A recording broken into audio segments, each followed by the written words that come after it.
Ce jeudi 12 février 2026, l'hippodrome de Cagnes-sur-Mer s'apprête à vibrer au rythme du prix Jules Roucayrol, une épreuve prestigieuse du Quintet Plus national qui réunit 15 trotteurs d'exception sur les 2925 mètres de la piste azuréenne. Avec une dotation globale de 49 000 €, cette course de catégorie B, réservée aux chevaux de 8 à 11 ans, représente un enjeu majeur pour ces athlètes équins qui n'ont pas encore franchi le plafond des 380 000 € de gain. Le départ sera donné à 13h55 sous un ciel variable avec des températures oscillant entre 6 et 11 degrés Celsius. Ces conditions hivernales, bien que considérées comme défavorables pour le tourisme, s'avèrent idéales pour les performances hippiques, évitant les surchauffes estivales et offrant une piste classée en état bon sur le sable réputé de la Côte d'Azur. La nature du sol, moins exigeante pour les articulations que la cendrier parisienne, demande néanmoins une force de propulsion constante, particulièrement dans la ligne droite finale qui s'étend sur plus de 400 mètres. Au cœur des pronostics, 3 noms dominent les conversations dans les allées de l'hippodrome. Le premier, et non des moindres, est Indusval, numéro 14. Ce hangre de 8 ans par Booster Winner arrive en pleine forme après une 5e place jugée malchanceuse dans le prix de Brest, une épreuve de groupe 3 avant-scène.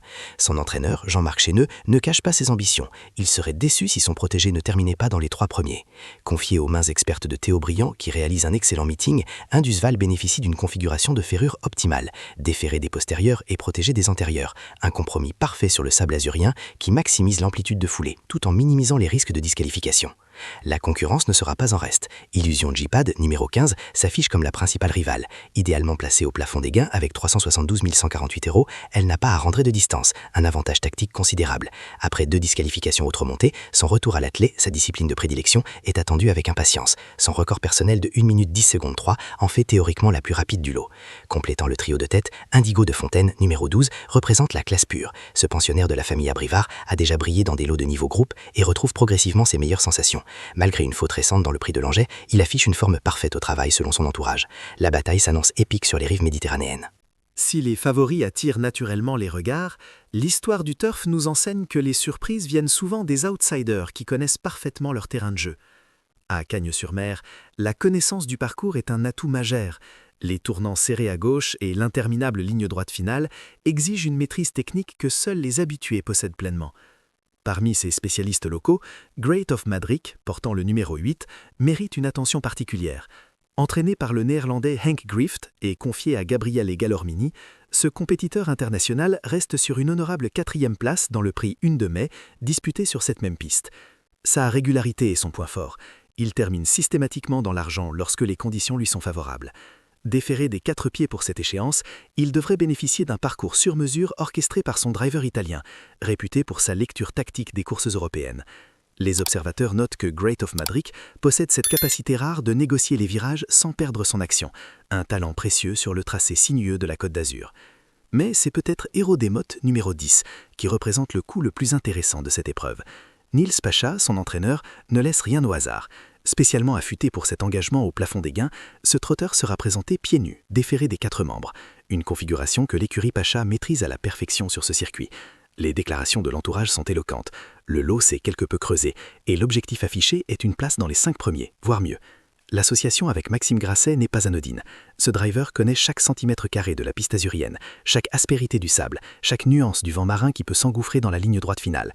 Lors de sa dernière sortie, Héros des Mottes a terminé en roue libre alors qu'il était encore ferré, laissant entrevoir des réserves considérables une fois libéré de ses fers.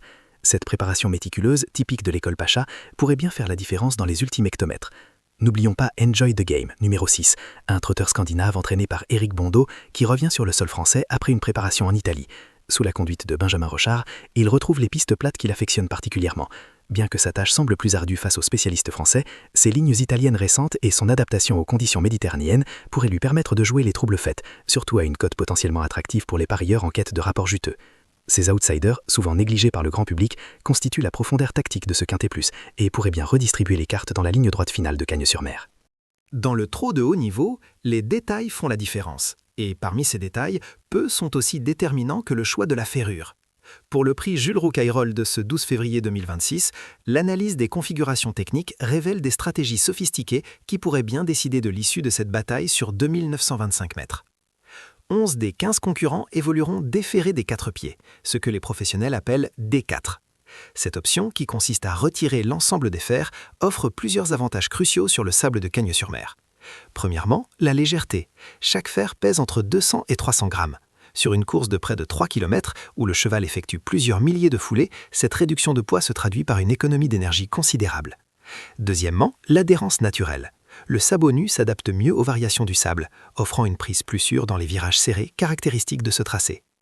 Parmi les chevaux déférés, citons Golden Vizay, numéro 4, Icar du Beryl, numéro 5, Enjoy the Game, numéro 6, Harry Lebeau, numéro 7, Great of Madrid, numéro 8, Futur du Chêne, numéro 9, Héros des Mottes, numéro 10, Femto de Vauvert, numéro 11, Indigo de Fontaine, numéro 12, Idéal sans Léandro, numéro 13, et bien sûr, Illusion J-Pad, numéro 15, qui bénéficie de cette configuration pour maximiser son potentiel chronométrique exceptionnel. Une mention spéciale doit être accordée à Indusval, numéro 14, qui adopte une stratégie hybride particulièrement astucieuse, déférer des postérieurs et protéger des antérieurs, une formulation technique désignée DPPA. Cette configuration représente le compromis parfait pour le sable azurien. Les postérieurs, qui fournissent la propulsion, bénéficient de la légèreté et de l'adhérence du déferrage. Les antérieurs, qui encaissent l'impact à chaque foulée, conservent une protection minimale qui prévient les traumatismes tout en restant suffisamment légers pour ne pas entraver la vélocité. D'un point de vue chronométrique, les enjeux sont tout aussi précis. La base de travail pour cette épreuve se situe autour de 1 minute 13 secondes au kilomètre. Sur 2925 mètres, cela signifie maintenir une cadence infernale pendant près de 3 minutes 40 secondes. Illusion J-Pad détient le record théorique du lot avec 1 minute 10 secondes 3, établi certes sur une distance plus courte, mais qui témoigne de sa vitesse de pointe absolue. Indusval a prouvé à Vincennes sa capacité à trotter en 1 minute 13 secondes 3 sur 2700 mètres, une référence solide pour ce type d'engagement. La question devient alors, qui sera conjuguée la légèreté de la ferrure optimale, la gestion rigoureuse de l'effort sur la longue distance et cette pointe de vitesse finale indispensable pour s'imposer dans les derniers hectomètres de la ligne droite de Cagny-sur-Mer? Les réponses s'écriront dans le sable azurien ce jeudi après-midi. Une course de trot attelé sur 2925 mètres n'est pas une simple affaire de vitesse brute. C'est un ballet tactique où chaque décision peut basculer le résultat final. Sur le parcours sélectif de Cagny-sur-Mer, 3 phases distinctes rythment la compétition. Et comprendre leur logique est essentiel pour anticiper le dénouement de ce prix Jules Roucayrol. La première phase, cruciale, est le départ. À 13h55 précise, l'autostart s'élancera avec ses 15 concurrents. C'est ici que se révèlent les tempéraments.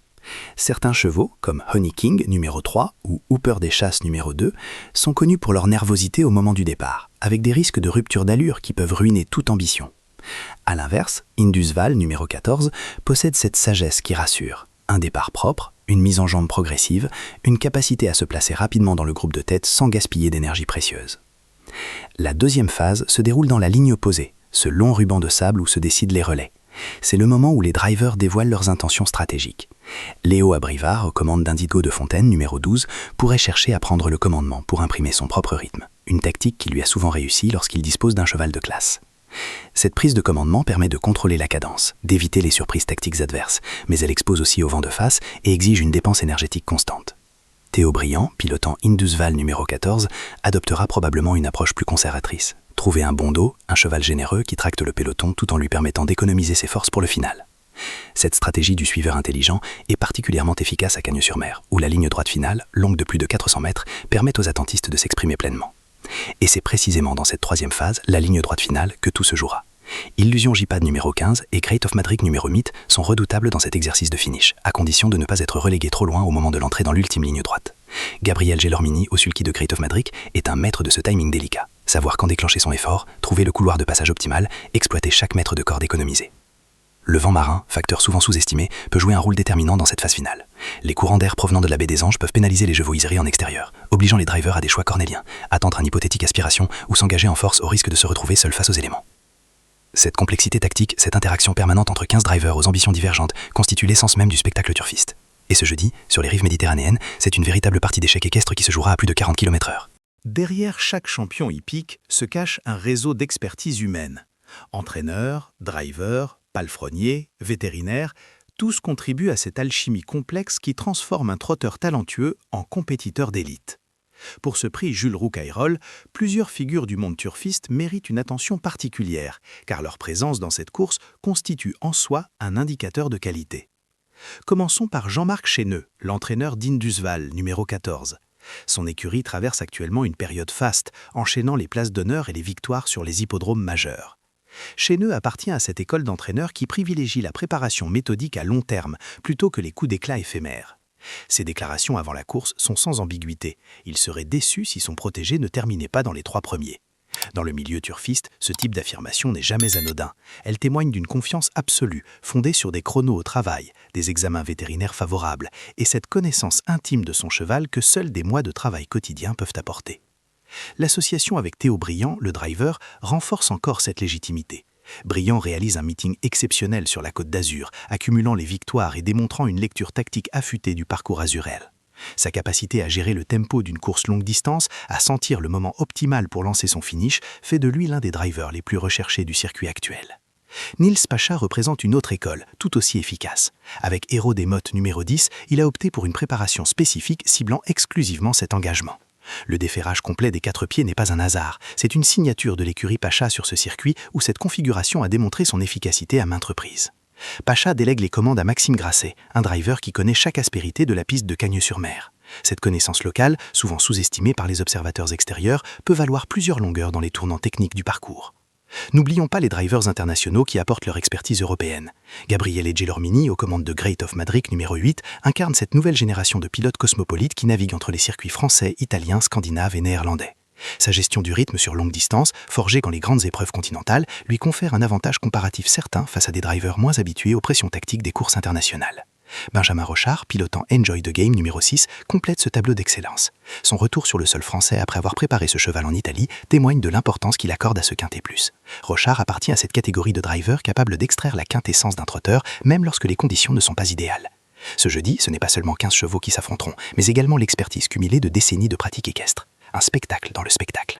L'heure des choix approche. Pour les parieurs, qu'ils soient néophytes cherchant le frisson du jeu ou turfistes chevronnés analysant chaque paramètre, le prix Jules Roucayrol offre un éventail de stratégies adaptées à tous les profils de risque. La logique prudente privilégie le couplet 14-15. Indusval et Illusion J-Pad représentent la solidité incarnée. Forme récente exceptionnelle, engagement idéal, drivers inspirés, conditions de piste favorables. Les principaux médias hippiques convergent vers cette base. Zone Turf, référence incontournable du milieu, place Indigo de Fontaine, numéro 12, en tête de ses pronostics, suivi d'Indusval 14 et Illusion J-Pad 15.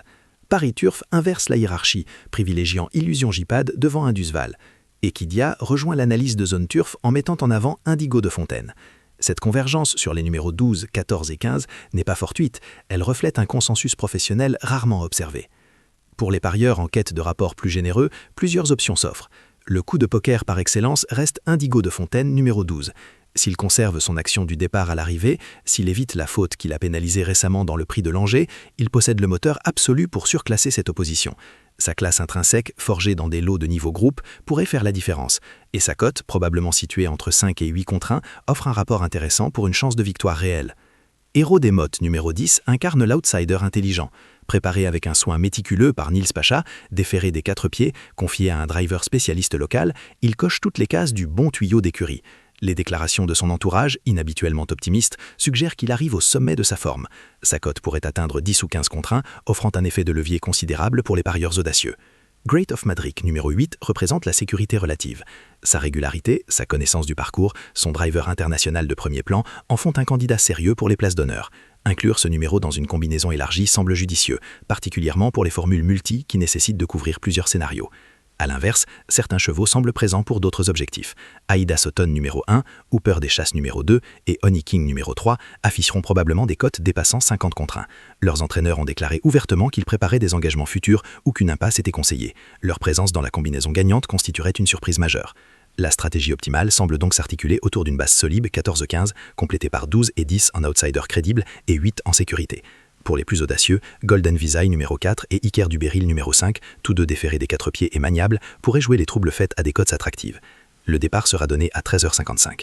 Dans quelques heures, la vérité du sable azuréen départagera théorie et réalité. Que le meilleur gagne et que la chance sourit aux parieurs éclairés.